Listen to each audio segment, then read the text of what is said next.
नमस्कार, अटल मत न्यूज मध्ये आपले सहर्ष स्वागत आहे। छत्रपती संभाजीनगर नाशिक त्र्यंबकेश्वर येथे पत्रकारांवर झालेल्या निर्घृण हल्ल्याने महाराष्ट्रातील लोकशाहीची गडचेपी सुरू झाल्याचा गंभीर आरोप करत पत्रकार संरक्षण कायद्याची मागणी पुन्हा एकदा तीव्रतेने समोर आली।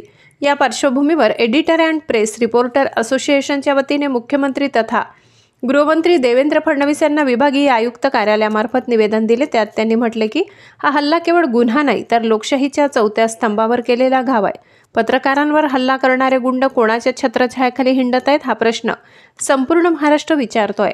यावेळी असोसिएशनचे अध्यक्ष रतनकुमार साळवे म्हणाले की सरकारने या घटनेवर गप्प राहण्याऐवजी तातडीने कडक पावले उचलावीत। पत्रकार योगेश खरे, अभिजित सोनावणे, किरण ताजणे यांच्यावर हल्ला करणाऱ्यांना ताबडतोब जेरबंद करून कठोर शिक्षा दिली नाही तर पत्रकार हा रस्त्यावर उतरून तीव्र आंदोलन उभारेल।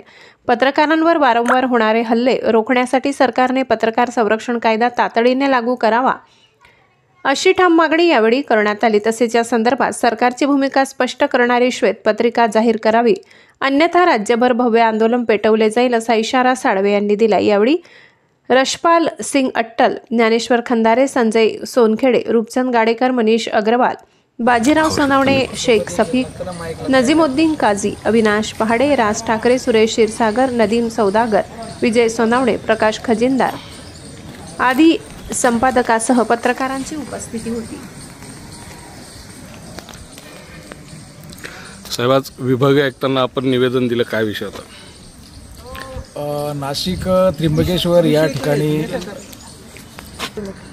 नाशिक येथील त्र्यंबकेश्वर या शहरामध्ये काही पत्रकार मंडळी वृत्तांकन करण्यासाठी गेले असता तेथील स्थानिक टोळनाक्यावर काही टोळनाक्यावर जे गुंडगिरी करणारे गुंड तरुण होते त्या तरुणांनी त्या पत्रकारावर हल्ला केलेला आहे आणि हा हल्ला अमानुषपणेचा हल्ला आहे आणि आम्ही असं समजतो की हा हल्ला लोकशाहीच्या मुळावर घातलेला घाव आहे।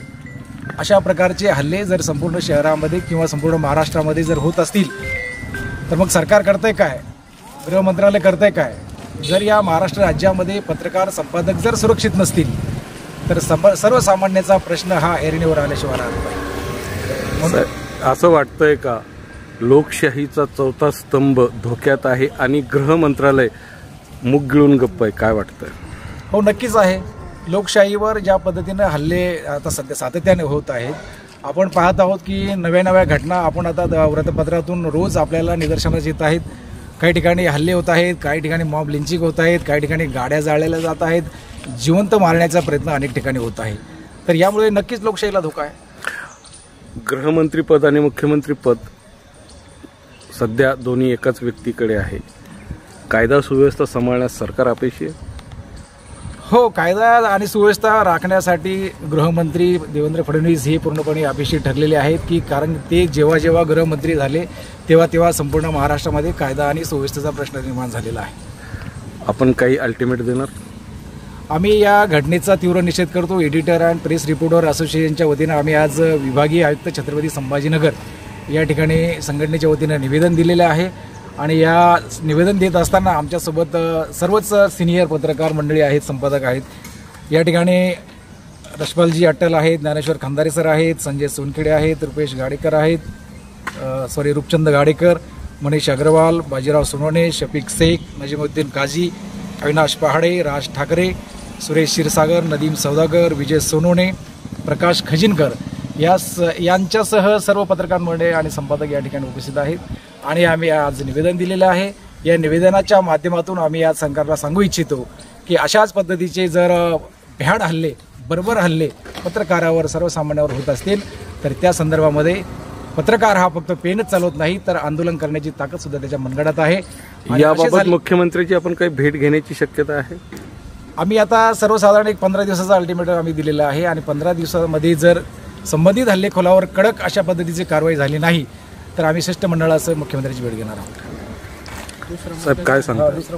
पत्रकार हा रात्रंदिवस जीवावर उदार होऊन हा कार्य करत असतो। त्याची लेखणी ही अविरतपणे सत्याला वाचा फोडत असते आणि या सत्याला वाचा फोडणाऱ्या घटनेला पत्रकार कुंभमेळ्याचे वृत्तांकन करण्यासाठी नाशिक येथे जात असताना या पत्रकारावर या काही गुंडांनी या टोलनाक्यावर जे गुंड काम करत होते त्यांनी पत्रकारांवर जो हल्ला केला, या पत्रकारावर हल्ला झालेला याचा आम्ही निषेध करतो आणि या संदर्भात मुख्यमंत्री देवेंद्र फडणवीस यांनी कठोरात कठोर शासन त्यांना करावं अशी अपेक्षा करतो।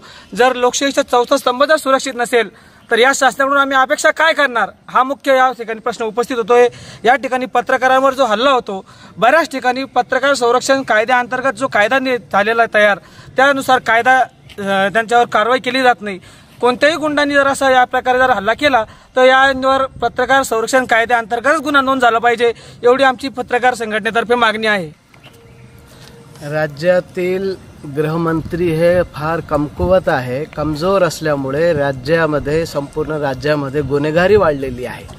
राज्यातील मंत्री सुरक्षित नाहीत, आमदार सुरक्षित नाहीत, खासदार सुरक्षित नाहीत आणि महिला सुरक्षित नाहीत, शाळा कॉलेजच्या मुली काय सुरक्षित राहणार, पत्रकार सुरक्षित नाही। राज्यामध्ये राज्याचे गृहमंत्री कमकुवत असल्यामुळे राज्यामध्ये गुन्हेगारी वाढलेली आहे। गुन्हेगारी वाढण्याचे एकमेव कारण हप्ताखोरी आहे, हप्ताखोरीमुळे गुन्हेगारी वाढलेली आहे।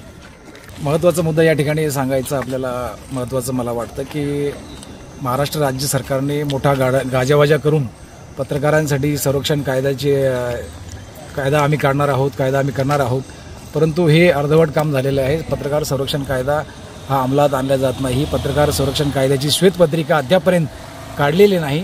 तर त्या अनुषंगाने मला या आजच्या अनुषंगाने सांगायचं आहे की लवकरात लवकर माननीय मुख्यमंत्र्यांनी श्वेतपत्रिका काढावी आणि पत्रकार संरक्षण कायदा हा अंमलात आणावा।